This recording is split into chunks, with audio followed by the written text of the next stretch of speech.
All right, guys, thanks for stopping by the channel. It's Moodog from Moodog's Frugal RCs and more. Today we are in the research kitchen. I'm going to be showing you guys some upgrades that I've done to my Xinlehong 9125 dual motor monster truck. Now, out of the box, this thing was pretty good, guys. I'll post a link to the videos that I have already on my channel prior to filming this. You can see in my Urban Bash and review video toward the end where I give my opinion. I gave this pretty good marks. It's a pretty good performer out of the box with the larger size tires on it.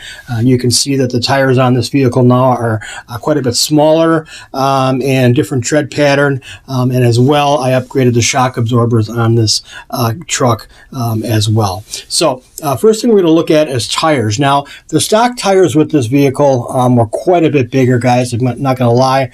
We can see the difference in width on these is pretty astounding. These are just gigantic tires. Not bad tires at all by any means, guys, but we're talking about a little bit harder compound with these than say something like this. Now, I opted for a smaller diameter tire on here, not so much for looks, because I do think it looks better in my opinion, it looks more realistic in my opinion, but I opted for a smaller tire for cornering ability on the vehicle and a much softer compound. So the tires that I put on here, guys, I'm going to link in the description as well. We're about $16, I believe, and we have a nice soft compound on here. These are also foam filled, but a softer foam. What that's doing, guys, is that's causing more rubber to the pavement or more rubber to your driving surface, be it pavement or off-road. I like the performance of these tires a lot.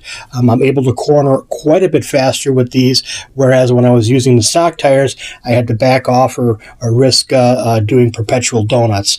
Not bad tires by any sense. I do like the rims on these stock tires, but I'm looking to do some performance upgrades on this vehicle, and I think this one hit the mark with these tires.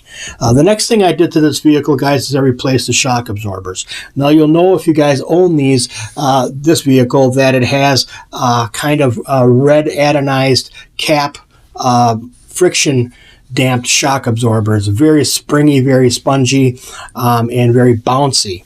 Out of the box, it did pretty good in the situation that I had it in, but over time I noticed that it would start to make creaking and groaning sounds when it was compressing, and it just wasn't a really good experience, and I knew there was a way that I could get better performance out of this truck and try to do it on the inexpensive. I don't want to use the word cheap there because cheap doesn't always indicate good value.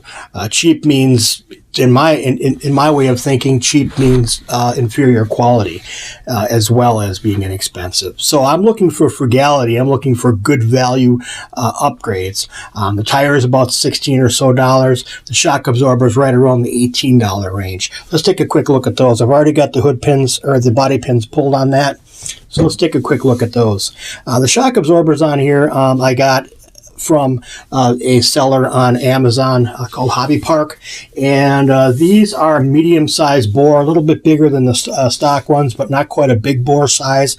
These are oil-filled, and they also are going to be threaded body shock. So I'll go ahead and zoom that in a little bit there, let that focus. There we go. We can see a threaded body on here, guys, and then this little knurled adjuster here. You can turn this clockwise to compress that spring and give you a little bit stiffer ride feel.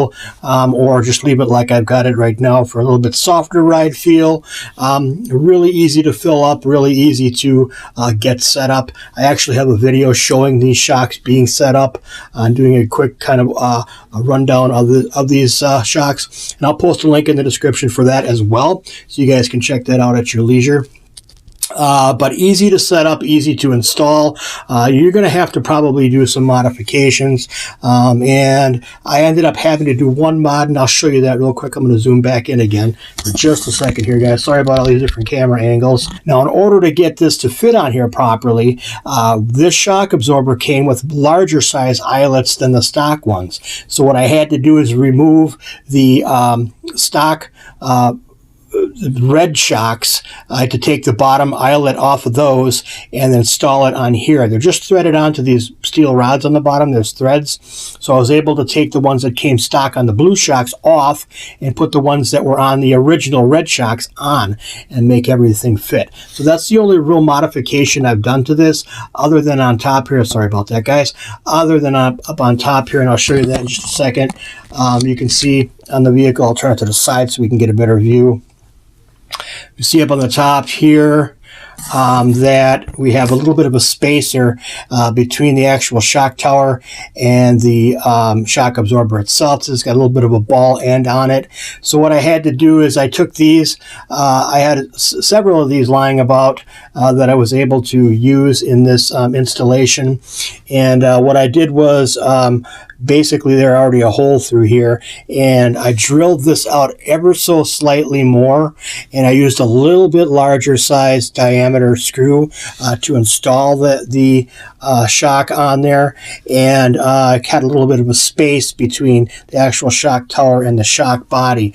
What that's doing, guys, is that's causing a space between the upper A-arm here and the shock springs, so I'm not worried about, you know, during compression stroke or rebound stroke, having these rub.